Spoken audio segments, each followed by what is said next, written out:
Hey YouTube, I'm Jimmy. In this video, I'm going to walk through how to research a company and ways we can learn to become a better investor. I plan on starting with the very basics, and I'll give ideas along the way for how we can take our investing game to the next level. So I've been investing for over 15 years, and I started investing shortly before I went into college. Then I got my bachelor's degree, I got my master's degree, and I'm currently working towards my doctorate of business with a specialization in finance.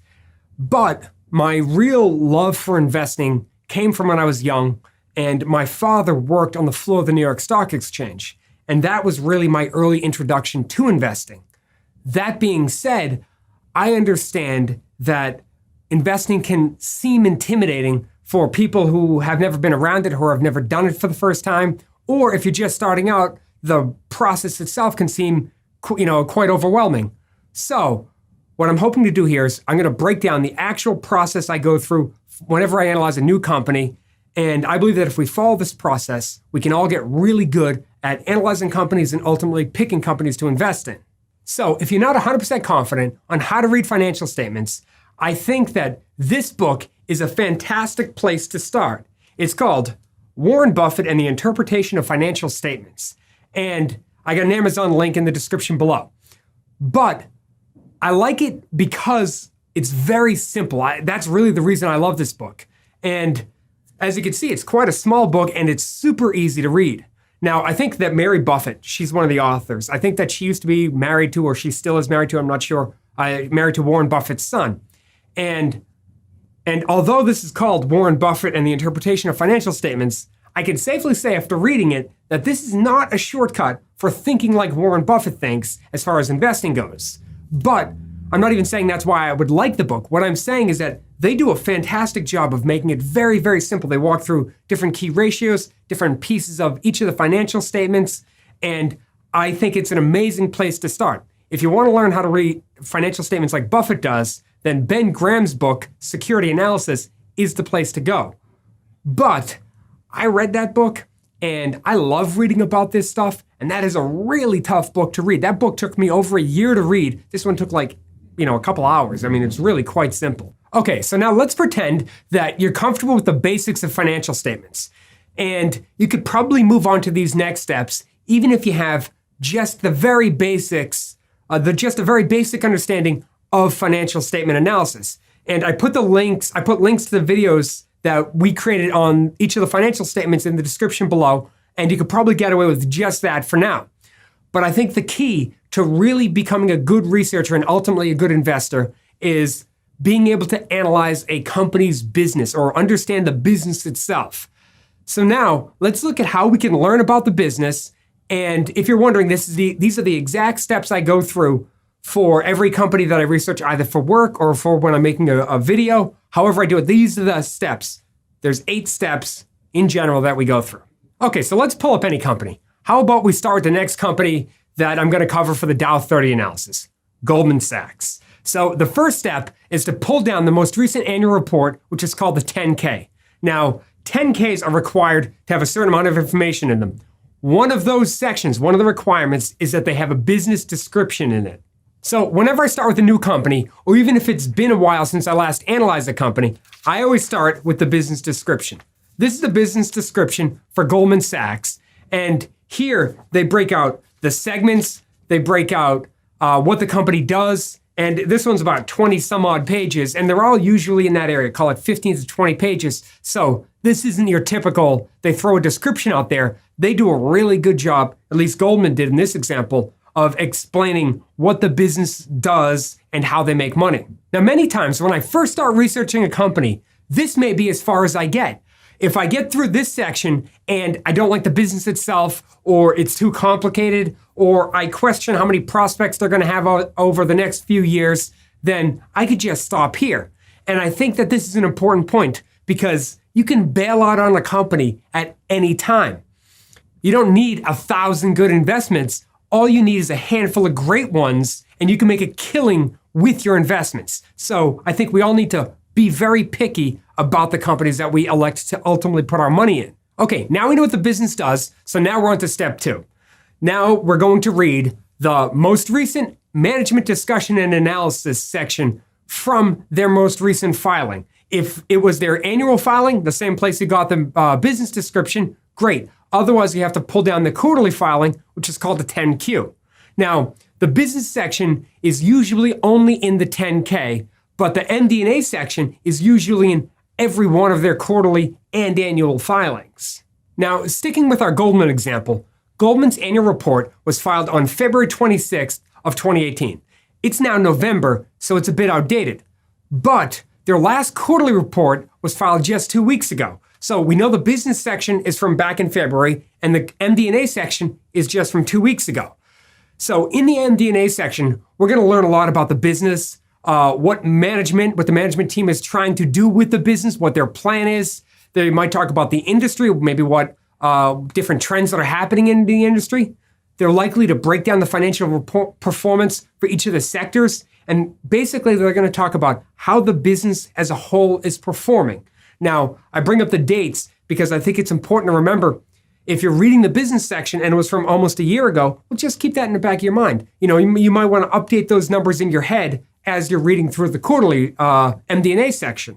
Okay, and this kicks us right over to step 3, which is onto the financial statements. And I highly recommend that we pull those financial statements directly from the latest quarterly and annual reports because these financial statements come with the footnotes, and the footnotes can be key to understanding the financials. Often, a company does something unique with a particular line item, and in the footnotes, they explain what they're doing and why they're doing it. So if they were ever going to, let's say, change an accounting rule or adopt a different accounting rule, well, we should probably just Google what that accounting rule change is. And I think that this type of practice can get us really good at exposing ourselves to different types of financial statement analysis. And I think that the more we look at the actual financial statement, it's not something off of, let's say, Yahoo Finance or whatever it might be. Go to the actual source. And if you have a question about a particular line item, look at the footnotes. They'll probably explain it there. Now, step 4 is get the company presentations and recent earnings calls. Now, steps 2, 3, and 4 can really be pushed together or swapped around because for me on a personal basis, after I read the business section, assuming I still like the company, well, I go ahead and download everything from steps 2, 3, and 4 all at once because each of these are often interdependent and sometimes they say the same thing in each of them. So I think it's a bit faster just to download them all at once and start going through them together. Now, up until this point, we've made no attempt to value the company. All we're doing at this point is getting to know the firm, understanding what they do, how they make money, where are their margins, what does their growth rate look like, do they have free cash flow, how does free cash flow look, what's management's plan, do we think that their plan is reasonable, things like that. During steps 2 through 4, those are the questions you're trying to answer. Okay, now in step 5, now we need to find competitors. So in their MD&A section, or maybe in the business section, or maybe in the earnings call, well, we would have come across hopefully something about the industry. And now we need to identify competitors. Ideally, 2 or 3 of them. If we could do that, I'm happy. Now, at this point, we know the company well, and you know what they do, you know what they're planning to do, you understand where they're going. And now, once we find competitors, what we want to do is we want to read a little bit about each of the competitors and try to understand what their plan is. What's their growth rate like? What's their margins like? What business line are they trying to go into?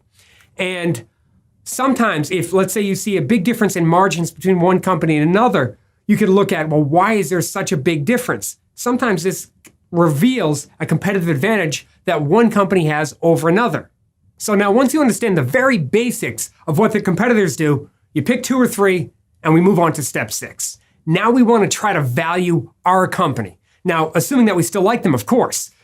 Now, sometimes you'll come across one of the competitors and you'll say, I like this one better. Maybe I'll switch over to that company, to that competitor, because maybe they have a competitive advantage that we identified. So what we do is we start this exact same process over with them. But this time, imagine how much easier it's going to be to understand that business, read the management discussion over there, because now we're going to know that business so much better. We're going to know the industry. We're going to understand the language so much better. So the second, the third, the fourth time we do this for similar companies, the easier this is going to get. But now let's imagine that we still like our company. So now what we want to do is we want to try different valuation methods. Maybe we try discounted cash flow or PE multiple or EV to EBITDA. There are lots of choices, and the more experience we get with different types of companies and different types of valuation methods, the better we'll get at choosing which one is appropriate for that particular situation. Now, this is also where you want to compare the company with the competitors, compare their ratios, also compare the company with themselves from prior years. If management says that they have a particular plan in mind, well, how long is that plan in place? Are they actually working it? Can we see it in the numbers? And for me, I think you can learn a ton about a company with this type of analysis. Digging into the differences from year to year or from company to company can really point out a lot. Personally, this is also where I like to find industry associations. Often, these types of groups can do a great job of explaining the industry, explaining the potential of the industry, maybe the projections or the future of the industry. And I think that this is great to identify what our company does, what their competitors do, where they fall overall in the industry. Now, if you have access to analyst research, this is a good place to pull it all down. I like to see what valuation methods they're using, what does consensus say about revenue or about earnings. And personally, what I like to do is I start with consensus for revenue, let's say, or even for earnings per share. And then I read their investment thesis and I say, you know what, I'm either more bullish than they are, or I agree with them, I'm right in line with what they're thinking, or I'm a bit more bearish than they are. And then I can adjust their expectations in one direction or another. If I think it should be higher, I can move it slightly higher, slightly lower, or much higher. Maybe they're not accounting for something. I also like to look at which valuation method they're using. Are they using PE or EV to EBITDA? And if I have access to a few different analyst reports, that could be useful to see how each of them do it, so I can look to see at least what's popular among analysts from a valuation perspective. Don't forget, they, in theory, specialize in these types of companies, so in theory, they should know which type of valuation method is best. And this ties us into our next step, step 7. See what the stock is doing. Now, we've calculated our fair value. We know what we believe the stock should be worth. Where's the stock actually trading? So sticking with Goldman, here's a recent chart from Goldman Sachs. Looks like they're trading right around $207. But here's the point of this step. This isn't necessarily to see where the stock is right now. Look at this drop right here. What happened? How about this drop? Or what made it move higher in this spot? And in each of these, we want to pull down the news from that time period to see if we can identify what was happening either with that company or with the industry to identify what moves the stock. Pretend with Goldman Sachs that every time a big headline comes out about rising interest rates or falling inflation or whatever it might be, and when that news comes out, well, the stock goes crazy in one way or another. That's good information for us because we want to know what is a driver, what does Wall Street or what do investors believe is a driver of this stock. You can usually tell that by looking at big movements and what put it there. Usually it's earnings, but sometimes it could be more than that. Now, it almost doesn't matter what drove it there. We now have an idea of what to look for going forward. Plus, if we see a similar headline come out one morning, let's say a month from now, after we've done all of our research, well, we probably have a good idea of how the company will react. And this brings us to our last step, step 8, look for a buying opportunity. Okay, so now we know what the company does, we know what their plans are, and we know what we believe they should be trading at.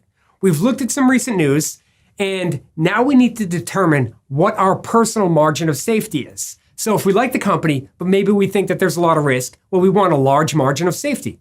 Using the Goldman chart as an example, so if we think that this stock is really worth, let's say, $230, based on our calculations, well, maybe down here at 207, maybe that's good. Maybe that's plenty of margin of safety for us. But if we think the risks are larger, maybe we don't want to get into it unless it's at 190 or maybe below 175. That's going to depend on a lot of different things. Could be your portfolio, could be your level of risk tolerance, could be your confidence in your projections, whatever it might be. So now going back to the news for a second, one thing that I really like to see if there's a company like this that maybe I wanted to get below 190. One thing that I really like to see is, let's pretend earnings come out and they miss by a penny and the stock drops, 9% because of it. Well, that could be a pretty dramatic drop for something that over the long run doesn't change a lot. Unless the fundamentals of where we think the business is going or management changes their plans or something like that, that could be an enormous opportunity. I look for something like that as a buying opportunity to get the stock back within my margin of safety. So if I want it below 190 or below 175, whatever it might be, that looks like an ideal opportunity to me. Don't let everybody selling off scare you away from your analysis. If you need to, update the analysis, but don't let them scare off if you're confident with what you've done, with the research that you've done. So at the end of the day, if you like this company, well, we can go out and buy it. Simple, great, that's easy. But maybe you want to wait for it to get below 190 or 175 or whatever. Fine. What I like to do is I have a bullpen of stocks where I just put it over there and I wait for them to get there. And then what I do almost immediately is move on to the next company. This is the key point to remember with this whole process, that the idea here is that the more you read about companies, the more you analyze different industries and how different companies play different roles, the more ideas you're going to come up with, and the better you're going to get at analyzing companies and ultimately coming up with great investment opportunities. So, if you have any questions, or if there's anything that you would do when analyzing a company that I didn't mention here, please post them in the comments below. And thank you for sticking around all the way to the end of the video. And if you haven't done so already, hit the subscribe button, and I look forward to seeing you in the next video. Thanks.